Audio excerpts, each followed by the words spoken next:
So it's now time for the opening statements. Mr. Brennan. Thank you, Your Honor.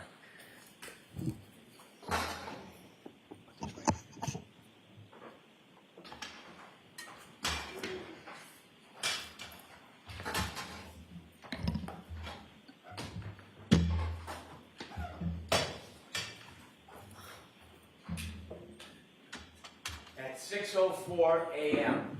on January 29, 2022, the alarm bell sounded in the Canton Fire Department. Firefighter paramedic Timothy Nuttall knew what that meant. His heart skipped a beat. He raced to his equipment and he picked up his bag, which was meticulous. There was a sign and a signal, and then there was a voice commanding that there was cardiac arrest. The most serious of calls for a firefighter and paramedic, that means that a person's heart has stopped. He didn't know who it was, he didn't know where it was. He took his bag, he had just gotten to the station, and he rushed to the ambulance. He was one of the most senior paramedics that morning. Another paramedic, Anthony Flamati, would be running this mission. He jumped in the back of the ambulance, the door shut, and they headed off to 34 Fairview Road. As they drove, firefighter Nuttall could not see anything. He couldn't hear anything other than the engine of the ambulance. He could feel it sliding across the road. It was near blizzard conditions. He calmed himself, he steadied himself. This is what the firefighters and paramedics are trained to do, to focus. And he focused on his task. He looked around the back of the ambulance to make sure all the tools were in place. The ambulance was meticulous as well. This was Anthony Flamati's ambulance, and it was well stocked. He calmed himself, and he thought about what was going to happen. What should he be looking for? What is his next steps? He played the scenarios through his mind, and every calm was above him. As the car pulled up to 34 Fairview, the ambulance, he stood at the back door, the doors open, and he stepped out into bedlam. He could hear a woman screaming and shrieking, the cold, hard air slapping on his face, and the wind, blizzard conditions swirling around him. You will hear him tell you how he trudged towards those screams in the darkness to snow, and when he got there, he saw 3 women surrounding a man lying, not moving on the ground. He walked up to the man, and he reached down, and he tried to find any signs of life, pulse, anything, and he found nothing. And he got up and he walked over to the woman, and he walked over to that defendant, Karen Lee, and he told her that he thinks that that man is gone. And then he heard the yell from Anthony Flamati, the chief, and he said, "Come back, let's go." Because you'll learn that in the cold, even if somebody's heart stops, even if they're presumed to have passed, sometimes you can still save a life. So you'll see on a dash cam video, you'll hear through testimony, he went back to that man who's John O'Keefe. He went back to him, and that crew, coordinated effort, they did everything they could to save his life. They got on their knees, they began CPR, and firefighter Nuttall will explain as he kneeled over John O'Keefe, he looked up, and the defendant approached him, and you'll see it on the video. Now, he wanted any information, because when you're trying to save someone, you want to know, are they on drugs, medication, do they have a heart condition? And he looked up at Miss Reed, and he said, "What happened?" And you'll hear her words through firefighter Nuttall. She said, "I hit him, I hit him, I hit him." And it was at that time, through the words of the defendant, that she admitted what she had done that night, that she hit John O'Keefe. Now, those words didn't mean anything to firefighter Nuttall. They weren't in context. They didn't reconcile with the injuries. It didn't help him in his treatment, so he ignored it. Now, firefighter Nuttall is not a police officer. He is not an investigator. He is not a detective. He's a first responder. And so he takes that information. It was useless to him. He continues to work on John O'Keefe, trying to save his life. You'll see the team put him on a stretcher. And when they lift him from the ground, even though there is snow accumulating, underneath John O'Keefe is simply grass. hard brown, frozen, and beneath his body lay his cell phone. They bring him to the ambulance, and while they're bringing him to the ambulance, you'll see on the videos that other first responders speak to the defendant. One first responder, Mr. Flamati, she will say, I hit him, oh my God, I hit him. And then she was interviewed or asked questions for background information, not a criminal investigation, just background to try to help John. And she was asked questions about his background, and during that conversation, you won't hear her see the defendant was a person by the name of Jen McCabe and a firefighter McLaughlin. And she tells Fire McLaughlin, the third first responder, I hit him. They bring Mr. O'Keefe to the Good Samaritan Hospital, and his body is cold. The doctors work feverishly. They treat him, trying to save him. They try to warm his core. And unfortunately, firefighter Nuttall's first instinct is accurate. John O'Keefe passes. So why are we here today? We are here today because John O'Keefe was killed by the actions and conduct of that defendant, Karen Reed. You will learn through this case, through facts, science, and data, you will learn that on January 29th, 2022, when the defendant and Mr. O'Keefe were in front of 34 Fairview Road, all the way to the left side in that dark corner near a flagpole, you will learn that Mr. O'Keefe got out of the car. He got out, and he stood by the side of the road after an argument with the defendant. That argument, that anger fueled by heavy intoxication, you will learn from the science and data as he stood by the side of the road, the defendant in her SUV drove away. She drove at least 35 feet away. The argument was over. It had ended. But then she stopped. She stopped. She put the Lexus into neutral, and she waited for 2 seconds. And the facts and the science and data will tell you that despite the fact the argument was over, she then put the Lexus into reverse, put her foot on the gas pedal, and began to press, not 25%, not 50%, up to 75% acceleration. There was a light dusting of snow. The Lexus tire spun backwards. She went backwards at least 70 feet. She clipped John O'Keefe. He fell backwards, hit his head, broke his skull. And there he lay at the corner of Fairview Road, on the ground, lying on top of his cell phone, alone. And then the defendant will later tell that when she left, he didn't look mortally wounded. Yet he was. And she simply drove away. Now, before I tell you about the data and the facts and the science, and I walk you through that, I'd like to tell you a little bit about John O'Keefe. John O'Keefe was a young man, a local kid, very well liked, loved. John O'Keefe is the son of Peggy O'Keefe, John O'Keefe Sr., and the brother of Paul O'Keefe. Grew up in Canton, worked hard, he became a police officer. But what you're going to learn, the fact that he worked for the Boston police officer, as a Boston police officer, was just a fraction of his life. It was a small, really unimportant part, because the biggest part of John O'Keefe is he was a family man. Not in the traditional sense. You see, John O'Keefe never had biological children. John O'Keefe was never married. But John O'Keefe had a sister, and she had 2 children. And when the children were 6 and 3 years old, his sister unfortunately died. And shortly after, his sister's husband died. John O'Keefe was a helper. He didn't sit by. He saw these 2 recently orphaned children, and he stepped in and he said he was going to raise them. So he put aside his career, he put aside his job, and he moved in with the children and raised them like they were his home. They were his passions, his love. He was a new parent, successes, failures, like all parents. And he raised the children with the help of people in the community, with the help of his brother, with the help of his family. And they led a good life. enter Karen Reed.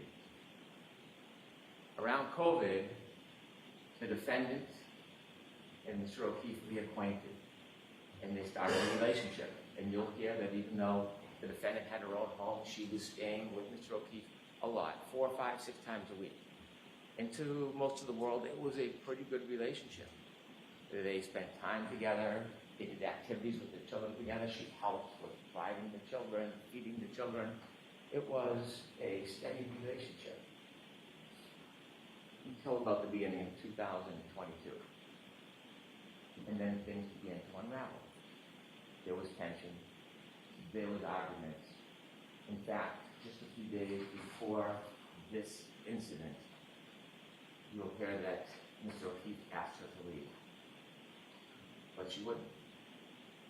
You're going to be able to read text messages of their conversations on January 28, 2022, and you will see the tension and the unraveling of the relationship. You will read about the discord between the defendant and Mr. O'Keefe.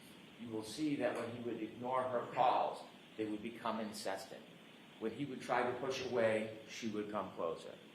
You will read those text messages and you will realize that this was the beginning of the end of this relationship. That night, they decided they would go out together. I want to tell you something about data and science before we get to that night. I mentioned that underneath John's body was a cell phone. A cell phone is an amazing piece of technology. It is like a computer. It carries extraordinary data. And when they found the cell phone, the only companion to John O'Keefe that night, they studied the cell phone, and there'll be some remarkable data that you will use in this case to find the truth. I want to mention 3 different things you will find in a cell phone that are critical to this case. The first is called location data. Waze we've all heard of, Google Maps. Well, at some point that night, John put his Waze on. And Waze is like a breadcrumb that will show exactly where the phone goes second by second. It is the strongest, most accurate location data that you can have. And that night, John was using Waze. It also will have healthcare data. Healthcare data will show when somebody is moving. Sometimes it's qualified as steps, but it doesn't necessarily mean somebody's stepping. Moving their arms, walking, turning. It doesn't show what direction or how far, but it shows movement of a person. Healthcare data. And the third thing, remarkably, will be an expert in this case who found a data file on the phone, and it tracks the temperature of the cell phone battery. That will be critical to your analysis in this case, the temperature of the cell phone battery. And so with that, I want to take you back to the timeline of that night. After the discord, both the defendant and Mr. O'Keefe decided they would meet at a bar called McCarthy's. Now, McCarthy's is a local bar, a blizzard is pending, and people are getting together in a celebratory mood. They go to McCarthy's, and you'll see a video of McCarthy's, and you will watch both Mr. O'Keefe, friends, and the defendant drinking alcohol. And you will count 8 vodka drinks that the defendant drank. They arrived at 8:50, they stayed till 9:45. She consumed at least 7 of those drinks in less than 2 hours. The last drink, you'll see when they leave the bar, she puts it under her jacket, and they walk out and they go to another bar to meet other friends called the Waterfall. They reach the Waterfall sometime around 10 p.m. And when they go into the Waterfall, you'll see a video. And when I said celebratory mood, you will see a group of friends of John O'Keefe, many who are friends with Karen through John, and you'll see them clapping and happy and joyous as they're there. You'll see many hugs between John O'Keefe and his friends and the defendant and many of the people there. And they spend some time together, they're drinking, and they all do a shot. And that will be at least the 8th drink within 3 hours that you consume. You will see from the data, not just the cell phone data, but there's some other very important data. And the other piece of data that goes hand in glove with the cell phone is information on the defendant's Lexus vehicle chip. Black box in an airplane, or there's some type of event that captures a small amount of time. Well, that was captured in the defendant's Lexus. That black box information with the cell phone data will tell you everything you need to know in this case. It will bring us step by step through the entire night to the death of John O'Keefe. And so they leave the waterfall bar at 12:12, and you'll see that the ignition goes on to the defendant's Lexus. And both John O'Keefe and the defendant in the car, and they decide that they're going to go back to 34 Fairview Road, where we talked about earlier. They're going to go there for a get-together for one of the homeowner's sons who's having a birthday party. And so as they drive back, you will be able to follow them to this location data. When they go back to Fairview, they don't know exactly where it is, and they get lost. And so John O'Keefe makes a phone call, has a phone call with one of his friends, Jen McCabe. And during that phone call, which the defendant listens to because she recounts it, and trying to get directions, Jen McCabe tells John O'Keefe, it's near Bella's mom's house. You'll learn that Bella, or her mom, was somebody that John had dated before the student. And so as they make their way through Fairview, you will see there's a road that comes down like a loop and that leads to Fairview. They take a wrong turn on the loop, and then they do a three-point turn in the driveway. You'll see the exact precise driveway they turn into because some type of acceleration movement triggered that black box in the Lexus. And that's important. Keep that 7 minutes before the collision. And you'll see from the Waze exactly where the car was. You'll see from the black box the event of the three-point turn in the driveway, and then a return down to Fairview. But before they get there, at 12:23, a truck is coming the other way. And the witnesses in that truck will say they blinked the lights, one of them saw a man and woman in the car, John and the defendant, and then they followed the Lexus because they were going to the same house. The truck stopped at the driveway, and the Lexus, the defendant's car, will appear because of the Waze and be counted second to second, never stops. It rolls very slowly all the way to the end of the yard in the corner where there's a tree line and a flagpole. And they reach that location at 12:34:33. And they're in the car and they stay there. The truck waits, they speak to somebody in the house who comes out, the person goes back in the house and they're there for about 5 minutes. We're now down to 2 minutes before the collision. The truck leaves, and now it's just the defendant and John. And while they're waiting outside at 12:27, John gets a text from Jen McCabe. Park behind us in the driveway. 12:29, she texts again. Are you coming in? You'll hear that Jen McCabe and others look out the window and see the defendant's Lexus in front of the flagpole at the far end. It's snowy, it's dark, it's windy, they're waiting. You will know that John O'Keefe was in that car, that Lexus, and didn't move because his healthcare data is not moving. It's not moving until 12:31:56. At 12:31:56, he begins to move. He will have 20 seconds before he falls. 20 seconds.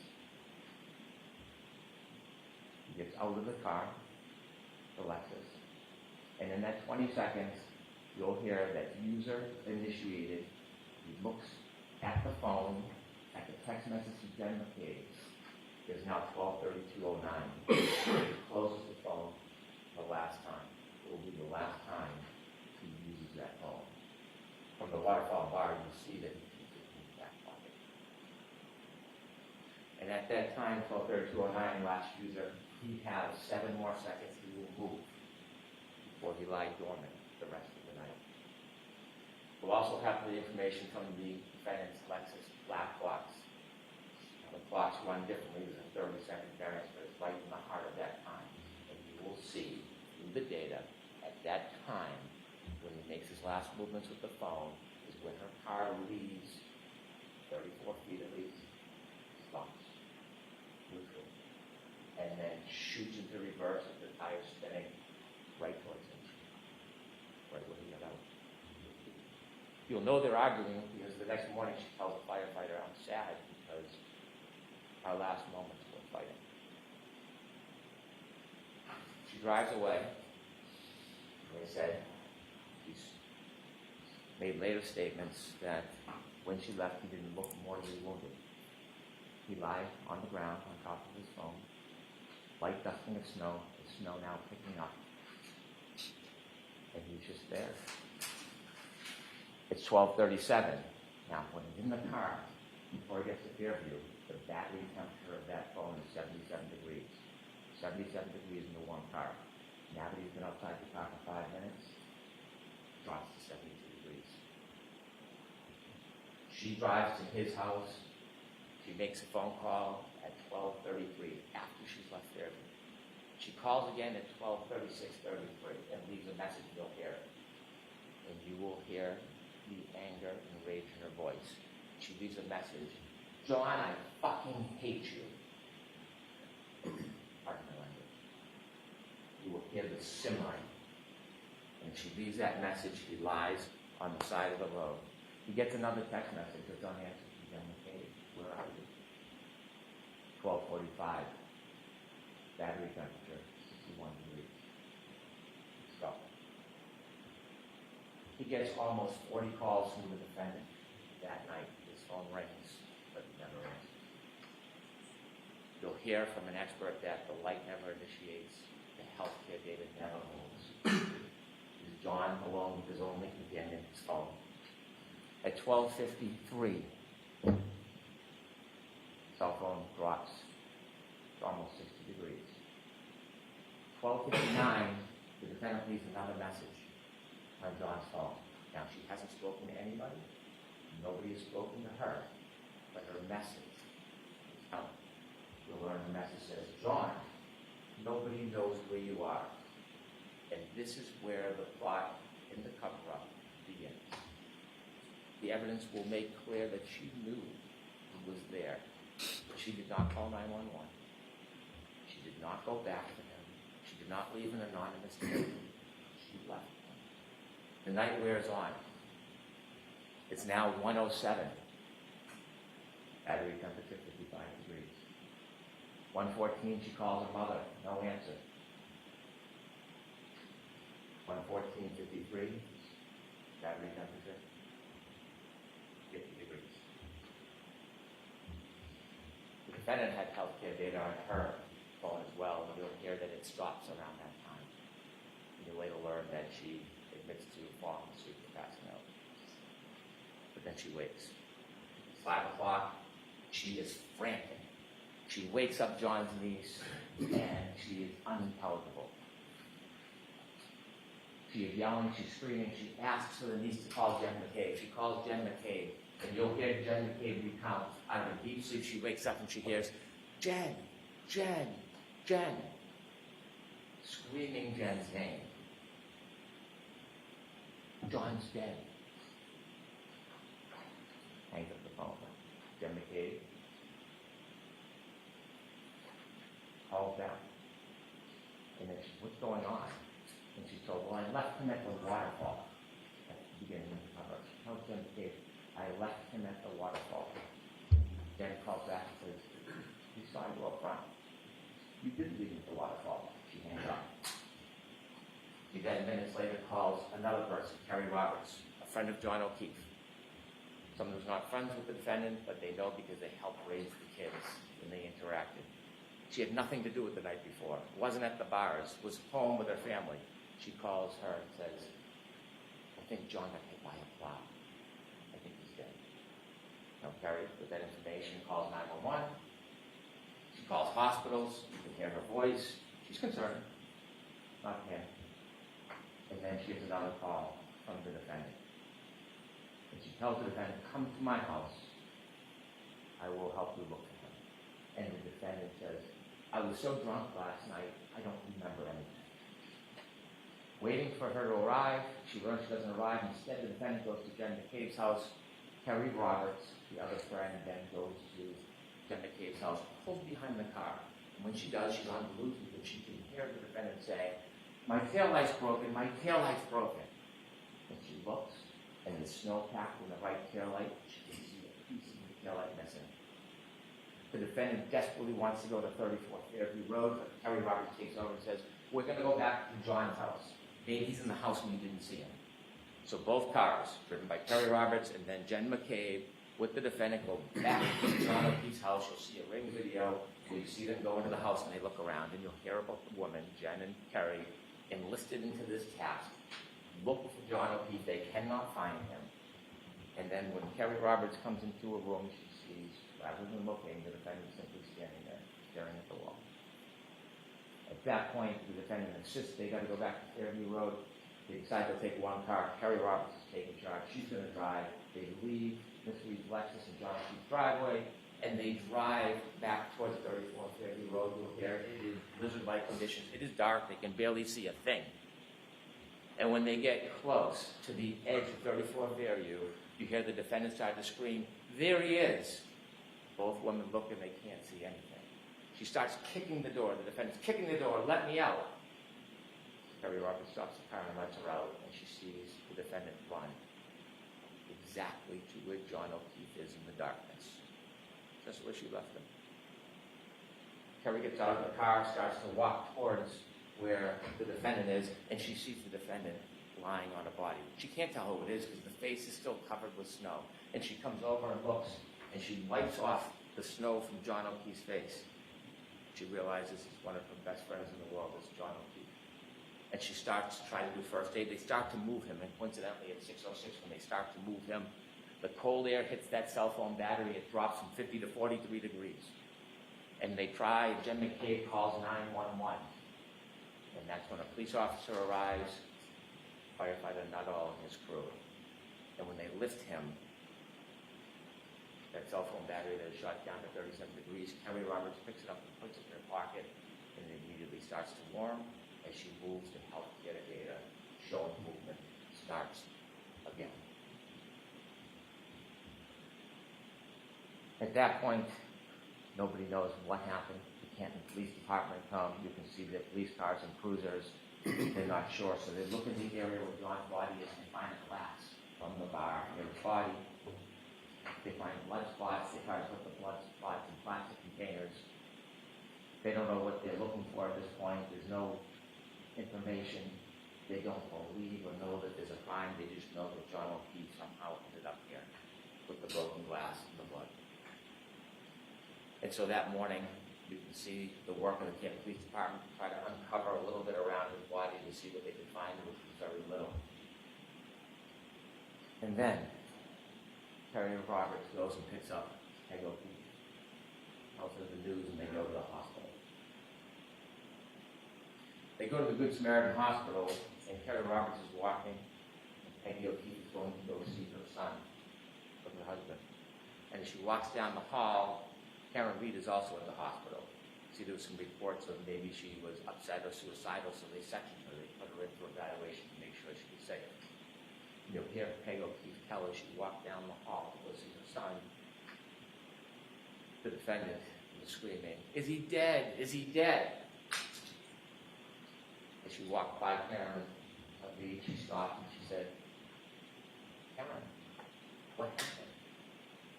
And you'll hear that Karen was excited and yelling, "Is he dead?" Stops her excitement, becomes stoic, doesn't say a word. Peggy pays respects to her son, and then she has to go back home because she has to tell the children.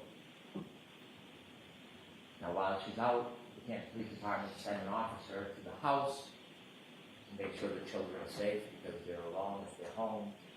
And when the officer pulls in, he doesn't notice anything, but you'll see on the dash cam video notices something. That tail light has a big missing piece to it. They can't find the children. Ultimately, Peggy comes home, a friend can take it down, and they bring the nephew home, and he is distraught. And then Peggy hears a knock on the door. It is the defendant and her father. They want to come in. They come in, no condolences to Peggy. And they ask, "Can we go upstairs to John's room?" And she's busy consoling her grandson.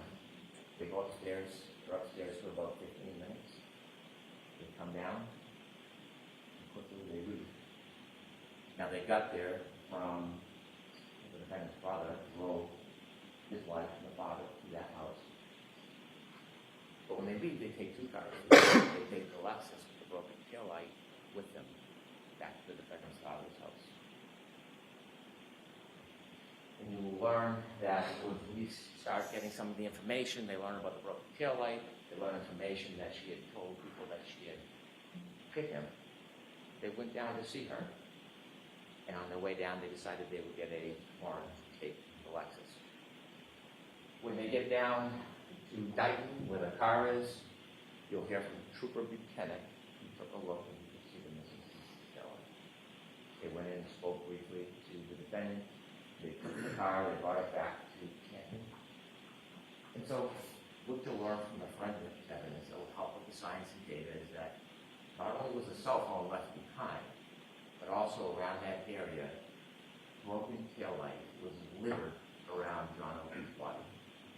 Littered around that area. When they got into the hospital, they noticed there was a shoe missing. As time went by, snow melted, they dug with excavations, they found his shoe on a little berm on the border between the street and the grass. You'll learn days later when they did a plant excavation, they found his hat frozen into the ground. Ultimately, they would find over the course of 10 days that the snow melted almost all every piece of that broken tail light in that area. His hat, the sneaker, the glass. When the defendant left Mr. O'Keefe behind, took with her something of Mr. O'Keefe called trace evidence. You'll learn on the back of her Lexus, around the taillight area, was John's DNA, and stuck to the side, grasping one last piece of John O'Keefe's head. Now, John O'Keefe fell backwards and hit his head after he was clipped by the car. And you're going to hear from a very renowned doctor, a neurosurgeon, who has treated thousands and thousands of head injuries.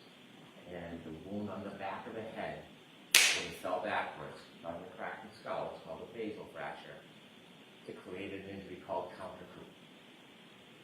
After he was put by a car and fell backwards and hit his head on that hard rock ground, remember there's no snow, it's just a dusting at this point, the back of his brain hits the back of his skull and bounces up.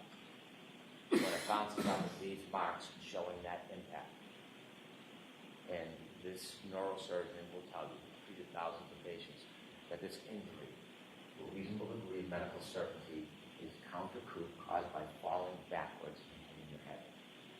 When the medical examiner for the state looked at it, they generally said blunt force trauma. They had it undetermined. And so we brought it to the renowned neurosurgeon who does exactly this. You're also going to hear from an active reconstruction. His name is Doug Welcher. He does not work for the state police or local police. He was hired to take a look at this case and the data. He will come in and explain to you exactly what I talked about, how the data from that black box coincides with the cell phone and the movements of the car, the moments before, during, and after the defendant struck John O'Keefe with her car. Now, just a few more things I want to share with you. There are 3 charges against the defendant in this case. The first one, second-degree murder.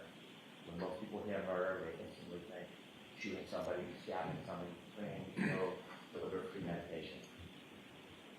I will instruct you on the law. I'm not going to trample in that area, but I can tell you clearly, we are not going to try to prove that Karen Reed tried to kill John O'Keefe. We're not going to try to prove to you that she intended or wanted him dead. That's not second-degree murder. What we'll prove to you is she engaged in an intentional act, driving back at him at that speed, in the storm, in the darkness, knowing that he had just gotten out of her Lexus. She intended that act would cause a plain and strong likelihood of death. That's what will prove to you second-degree murder. Also, operating under the influence of alcohol, manslaughter will prove to you that she drove her Lexus recklessly. She hit John O'Keefe, and because she hit him and he fell back, she caused his death. The third charge is leaving the scene after knowingly causing death. Again, she hit Mr. O'Keefe with a car. She knew he was injured. She left him behind. And he died. That's what we'll prove. This case will come down to the science and the data.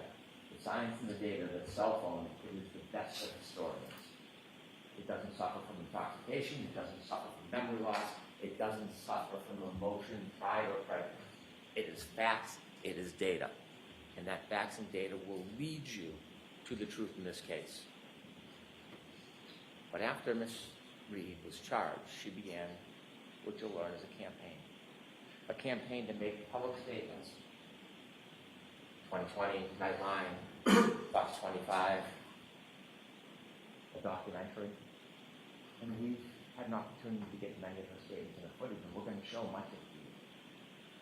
And her statements to you will confirm what you already know from the science and the data, what you will already conclude from the facts independent about what she did that night. Her word is simply confirmed that your judgment is sound.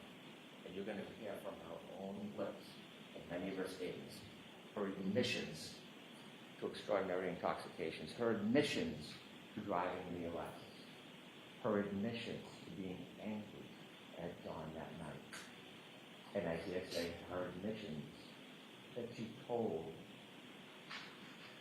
Skip. I'd like to play for you clip one. You're going to hear the first of the statements that she made after she was charged.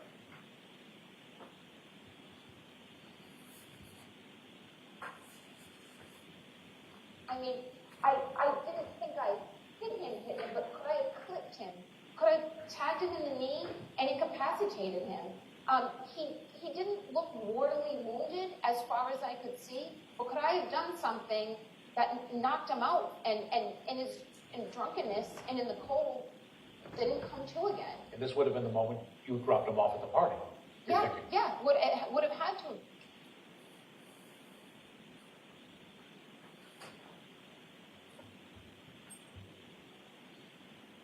Ladies and gentlemen, I simply ask you to follow the evidence, follow the science, follow the data.